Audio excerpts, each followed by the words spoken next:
With Pokémon Sword and Shield just around the corner, Pokémon fans are hyped. So before it comes, I thought it was time to revisit the nostalgia trip that Nintendo brought us in Let's Go Pikachu and Let's Go Eevee. These are the first ever entries in the main Pokémon series to be released on a home console, and are remakes of the original Pokémon Red, Pokémon Blue, and more specifically, Pokémon Yellow. These games are awesome nostalgia trips to original players and great entries to newcomers, incorporating features from Pokémon Go and containing the same addictive gameplay as ever. And throughout the journey, it really provides some fantastic and memorable moments. So here today on DaVinci TV, we're going to count down those top 5 moments from Pokémon Let's Go Pikachu and Let's Go Eevee in hopes to get excited and this nostalgia rush ready for Sword and Shield. Now remember, there are spoilers ahead. Now let's get to it.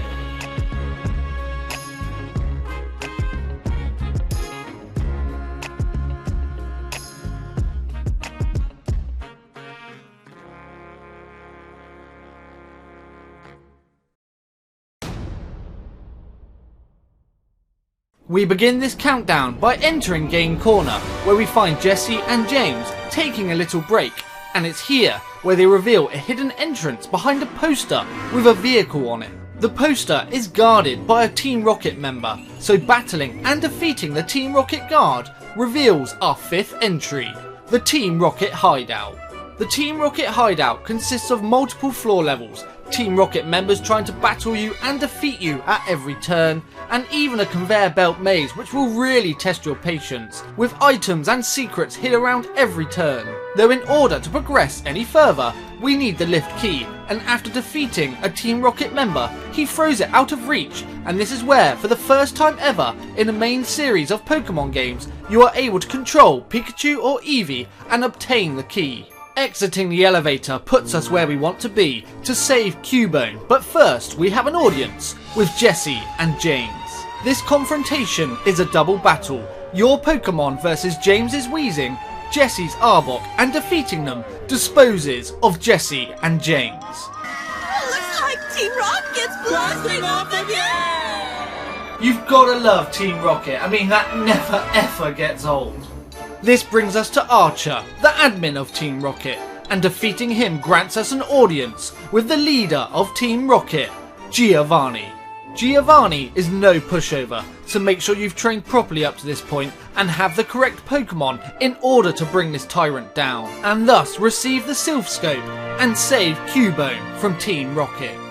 Overall, Team Rocket's hideout was a memorable moment, from the layout of the hideout itself to controlling Pikachu and Eevee, even if it was for the briefest of moments, to battling Jesse and James, Archer, and defeating Giovanni himself to receive the Sylph Scope and save Cubone earns this, the number 5 spot.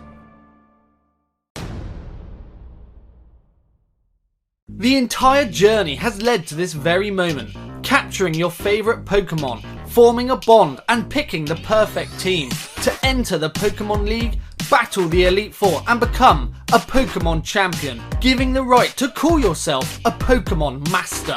The Elite Four consists of, you guessed it, 4 members, and that's Lorelei, an Ice-type Pokemon Master, Bruno, a Fighting-type Pokemon Master, Agatha, a Poison-type Pokemon Master, and Lance, a Dragon-type Pokemon Master. These 4 challenges will really test your skills as a trainer, as they are some of the most difficult foes Pokemon Let's Go Pikachu and Eevee has to offer. Training throughout the entire journey, making sure your Pokemon are as strong as possible is key here, and the selection of Pokemon and moves used could be the difference between winning and losing. Though if you have chosen correctly and prove your skill as a Pokemon trainer by defeating the Elite Four, you are one step closer to becoming the champion. As there's one final opponent that stands in your way who already beat the Elite Four and has the title of champion, and that is Professor Oak. Sadly, it isn't, but I so wished it was. That would have been such an awesome surprise.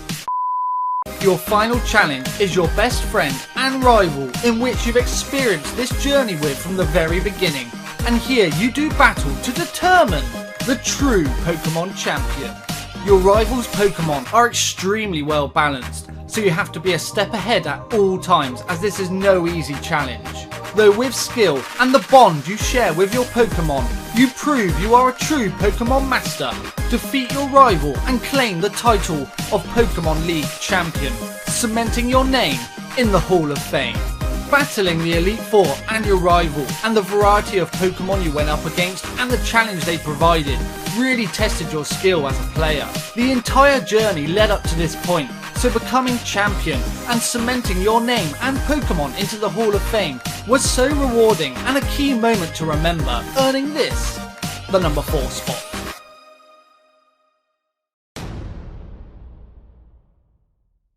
After becoming champion and the credits have rolled, there is still more to do, and this brings us to our 3rd entry. In the post-game, after certain requirements are met, there are still 3 more challenges that remain: red, blue and green. Now the Elite Four and your rival were tough, but these 3 challenges will really push you to your limit, as they are the most difficult challenges you will face throughout the entire journey. Their Pokemon are extremely well balanced and considerably higher levels than that of the Elite Four, so you're really going to have to train if you're going to have any chance of beating these 3.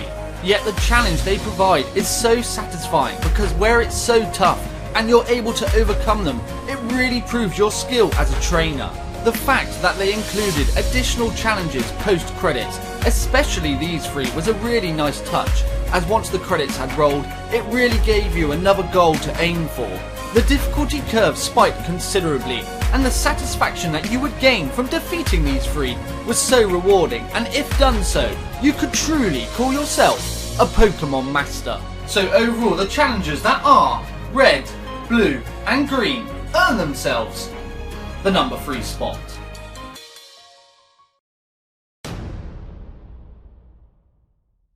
Our second entry is rather an emotional one, and that's really saying something for a Pokemon game, and we briefly touched upon this subject earlier when we had to save Cubone from the Team Rocket hideout. Though if we backtrack just slightly, we find ourselves in Pokemon Tower, where Cubone is ultimately looking for its mother, where fallen Pokemon spirits reside. And there is indeed a spirit preventing us from advancing any further through the Pokemon Tower, so we need the Silph Scope in order to progress. So as we're about to head to Celadon City to find the Silph Scope, we find Team Rocket's Jesse and James, who indeed trick Cubone into making it believe that its mother is with them, essentially kidnapping Cubone. And this leads us to our earlier entry, where we do indeed defeat Giovanni, save Cubone and receive the Silph Scope. Now with the Silph Scope in hand, we return to Pokemon Tower and confront the spirit preventing us from progressing any further. This spirit reveals itself to be Marowak, Cubone's mother.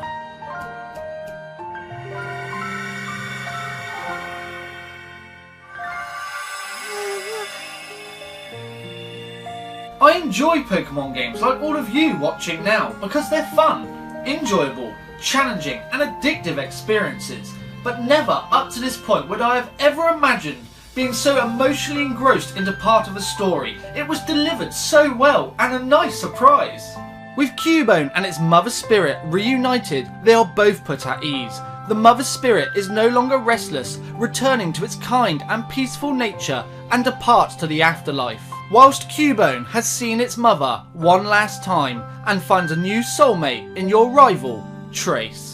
Cubone and its mother's segment was really delivered well and shows you that a Pokemon game can really get you emotionally invested just like any other. It was a nice surprise and a bold move that really paid off, easily making it a key and defining moment throughout the Pokemon games, earning it the number 2 spot.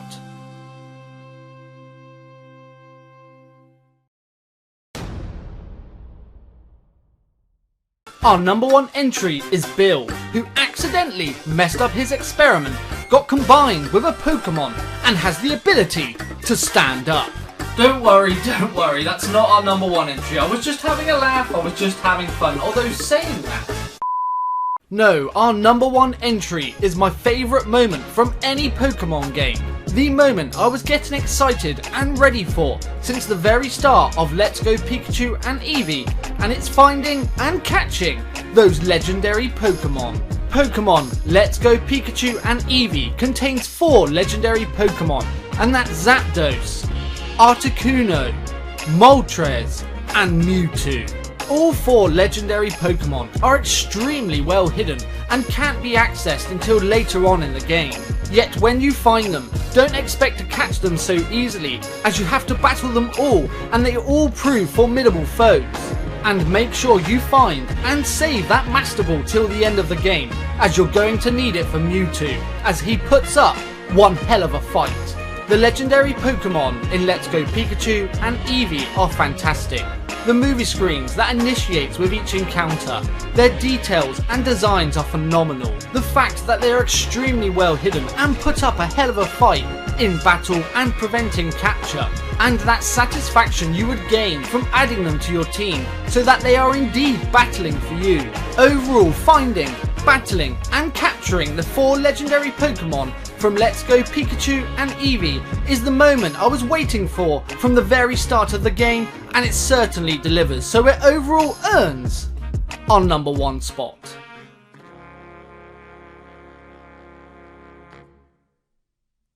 So that brings us to the end of this countdown and the end of this video. Thank you very much for watching, and I really hope you enjoyed. Pokémon Let's Go Pikachu and Eevee was an awesome nostalgia rush with some nice new added features and some memorable moments, and I really can't wait to see what Sword and Shield brings to the table, because I know it's gonna be good. Again, I can't thank you enough for watching. If you enjoyed, please remember to like, share and subscribe, and follow my other social media accounts. That's Twitter, Twitch and Instagram, as I post regularly. Please remember to watch some of these other videos if you get a chance. And the subscribe button should be down there. I think it's down there. It's normally down there. That's normally where I put it. Again, thank you very much for watching. I couldn't be more appreciative. And I'll be back soon with another video. Gavici out. Take care.